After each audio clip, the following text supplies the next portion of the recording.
Hey, everybody. Welcome to the July Circle of Dark Mother meeting. Um, Today, we're going to talk about building a witch's bottle. I'm going to do a few slides to talk about it, and then we'll go to a demonstration. So what is a witch's bottle? A witch's bottle is sometimes called a spell bottle. The purpose of the witch's bottle is to seal energy within a vessel. It's really good for many different types of spells. The bottle or vessel can have a picture, herbs, oils, holy water from your altar, or other items put into the bottle to build the magic. I create the witch's bottle and then use it in a ritual as a representation of the purpose of the working.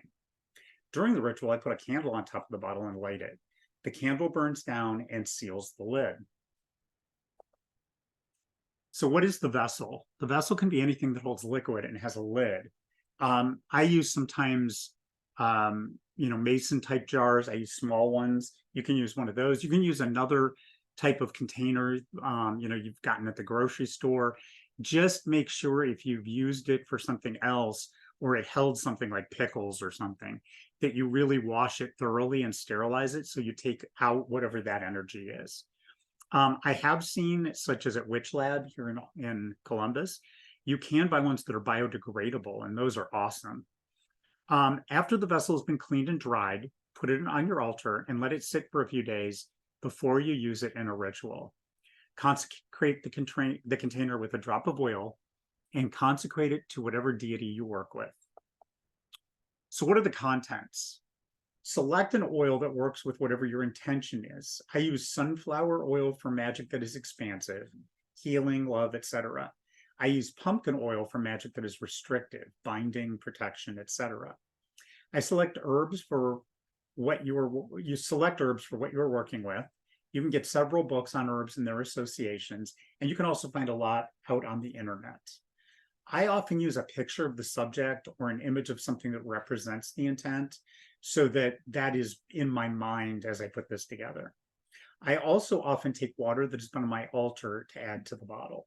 This gives energy from all the things you've done there. You can also include other items such as crystals, stones, or anything else you feel led to include. So create the bottle. Place the picture or image at the bottom of the vessel, put the herbs and the other items in, and then add the oil and water. The order is super important because the solid items need to be added before the liquids, or it may overflow or they may float. It can get ugly. Believe me, I've had that happen. And you can end up with stuff all over the place. Close the bottle. If it has a metal lid, you can use a Sharpie to put a sigil, word, or picture on top. During your ritual, put a candle on top of the bottle and light it. Let it burn all the way through so that the wax seals the bottle. And now I'm going to go to the demonstration. So give me 1 second. I'm going to close this.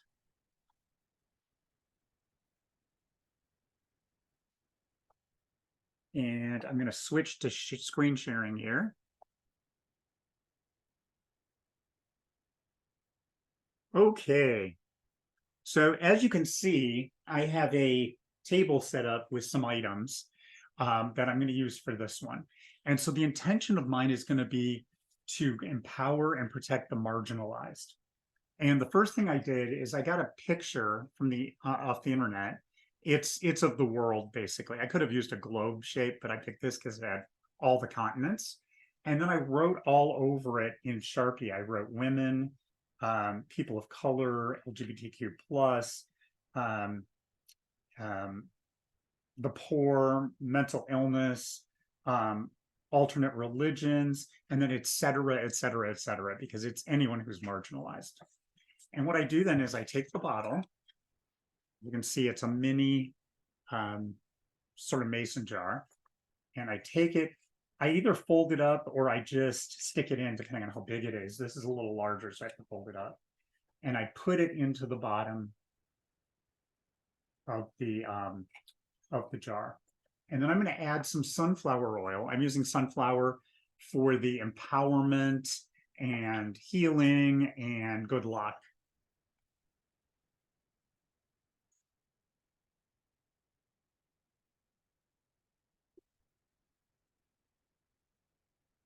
I don't use a ton of oil because Oils can be somewhat expensive, and also just because the practicality of waiting to fill it. I am also going to use, and I already broke my own thing by not putting the herbs in first. So let me go back and do that before I'm going to put some pumpkin oil for the binding of anything that's hurting the marginalized people. So the first thing I'm going to put in is Angelica, which is for protection. So let me put that in. And it's up to you how much you put in.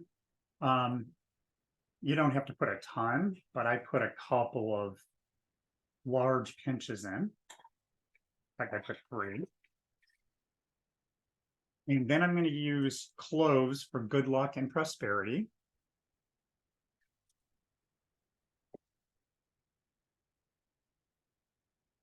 Same thing there. You don't have to use a lot. I tend to use about 3 or 4 herbs. You could use, every herb you've ever heard of, but I tend to look at it and see what makes sense, what I feel drawn to. Tarragon, I'm going to use because it is for protection and confidence, and also because it's positive with Lilith. And since that's who I work with, I think that's a good thing to do.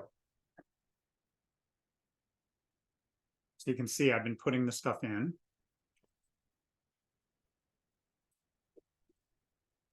And then I'm going to do the last one. This is Vervain for empowerment and prosperity.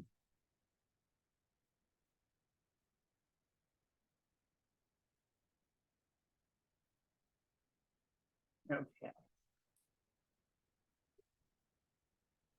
Then I'm going to go to some pumpkin oil. And as I said, this is restrictive. I'm using this with the intention of restricting anything and binding anything that's harming the marginalized. So I'm going to put that in here.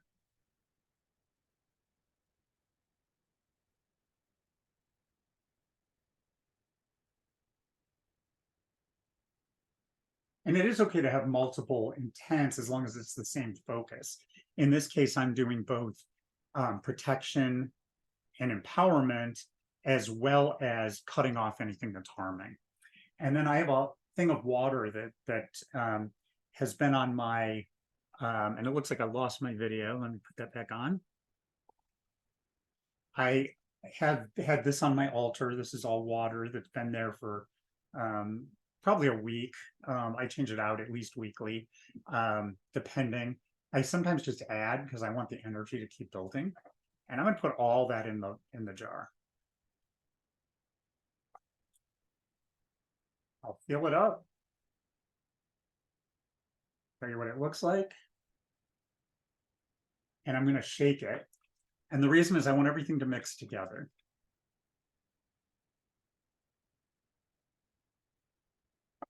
And then the last step is I put a candle on it. And in this case, I'm using white because I want it for protection. If it was something with romance, I'd use pink or red. Just really depends on the intent.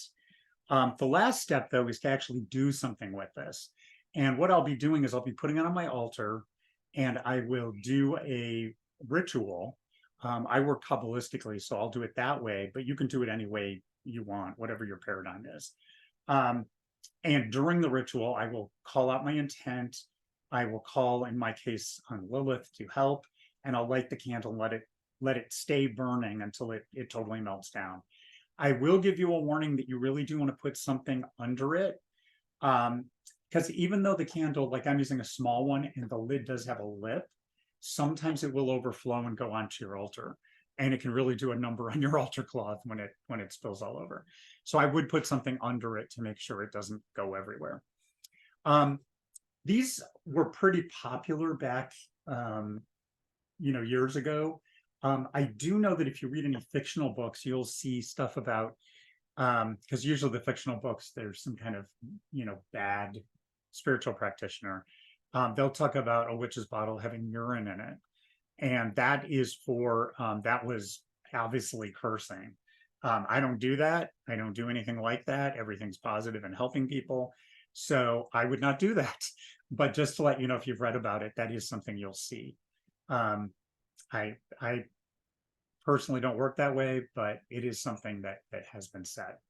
So that's what this will look like. Then it'll burn down, and some of the strands of the wax will go over the edges of um, the lip and seal it. If it doesn't, I don't really usually worry about it, but if you are worried about it, you can take another candle, turn the bottle sideways and melt it and turn it and let it seal. When it burns over, it's not going to seal every part. It'll just cover little pieces of it. But I think that's fine. What you can do with it when you're done, once the ritual is done, it's all burned down and it's sealed. Some people bury them. That's where the biodegradable ones are great. You definitely don't want to put bury something that has, like poison magic in it or something, because, poison plants and stuff, because that could be harmful to the environment. And glass, you probably don't want to just bury anywhere. You have to put it somewhere where you know that you're not going to dig, or it's not going to be disturbed. I keep mine stored, and some of them I put outside, inside of an outside altar I have. So I keep them instead of burying them most of the time, just because of the logistics of, I do so many, my whole yard would be full of them. The other thing too, is once it's done, like this one won't be done probably in my lifetime, the way the world is right now. But if it's something where it's a very short event, you can, discard the bottle later. I would tear it down though. I would open it, I would pour out the ingredients, and I would basically let go of it, so it's no longer, used for the intention. Because if that intention is already done and solved, you can, get rid of it, but you have to do it in a very mindful way. You don't want to just, pour it out and not think about what you're doing. So that's really the basics of a witch's bottle or spell bottle. It's real helpful because it does put all your intent in one place. There's of course many other ways to do this, with candles, with other kinds of ritual enactments and such. But this is one that I found really, really helpful, because I've got all the herbs, the liquids, everything in one place that I can focus. So that's our meeting for this month.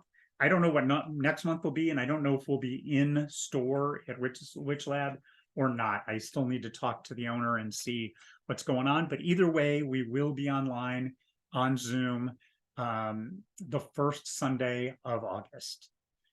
Thank you. And I'm going to end the recording.